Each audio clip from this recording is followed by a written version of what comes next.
কোটা সংস্কার আন্দোলন ও পরবর্তীতে স্বৈরাচার সরকার বিরোধী আন্দোলনের অন্যতম সমন্বয়কের দায়িত্বে ছিলেন নাহিদ ইসলাম। উত্তাল আগস্টের ৩ তারিখ কেন্দ্রীয় শহীদ মিনারে শেখ হাসিনার পদত্যাগের এক দফা দাবি ঘোষণা করেন বৈষম্য বিরোধী ছাত্র আন্দোলনের এই নেতা। এর ২ দিনের মাথায় গণঅভ্যুত্থানের মুখে স্বৈরাচারীর পতন ঘটে। পরদিন ফেসবুকে ঘোষণা দেন ডক্টর মুহাম্মদ ইউনূসের নেতৃত্বে অন্তর্বর্তীকালীন সরকার দেশের দায়িত্ব নেবে। ৮ আগস্ট শপথ নেয় অন্তর্বর্তীকালীন সরকার। সে সরকারে ছাত্রদের প্রতিনিধি হিসেবে উপদেষ্টা হন নাহিদ ইসলাম।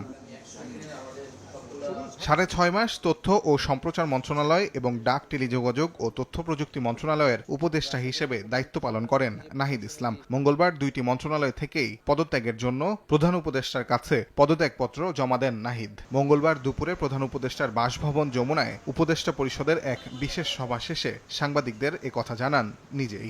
অর্ধেক পাউডারে দ্বিগুণ উজ্জ্বলতা, নতুন রিন অ্যাডভান্সড অর্ধেক পাউডারে দ্বিগুণ উজ্জ্বলতা।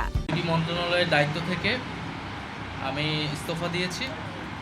এছাড়াও এই জুলাই শহীদ স্মৃতি ফাউন্ডেশন সহ সরকারের যেই সকল কমিটিতে আমি ছিলাম, এই সকল কমিটি থেকে আমি সাথে একই সাথে ইস্তফা আমার হচ্ছে। সংবাদ সম্মেলনে তিনি বলেন, নতুন রাজনৈতিক শক্তির উত্থানের জন্য তার এখন রাজপথে থাকা প্রয়োজন।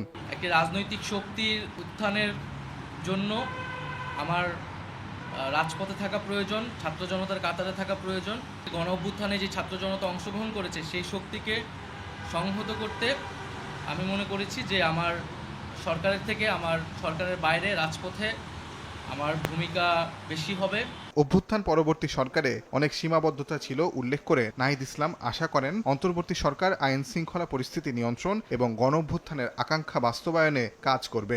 আমি আশা করব যে অন্তর্বর্তীকালীন সরকার সামনের দিনগুলোতে জনগণের যে আকাঙ্ক্ষা, গণ অভ্যুত্থানের যে আকাঙ্ক্ষা, সেই আকাঙ্ক্ষা বাস্তবায়নে তারা সচেষ্ট হবে এবং দেশের যে আইন শৃঙ্খলা পরিস্থিতি, সেই আইন শৃঙ্খলা পরিস্থিতি এবং দ্রব্যমূল্য নিরসনে তারা সফলতা দেখাতে পারে।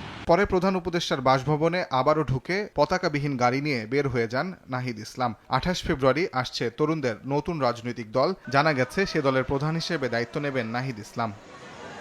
তাজওয়ার মাহমিদ, সময় সংবাদ, ঢাকা।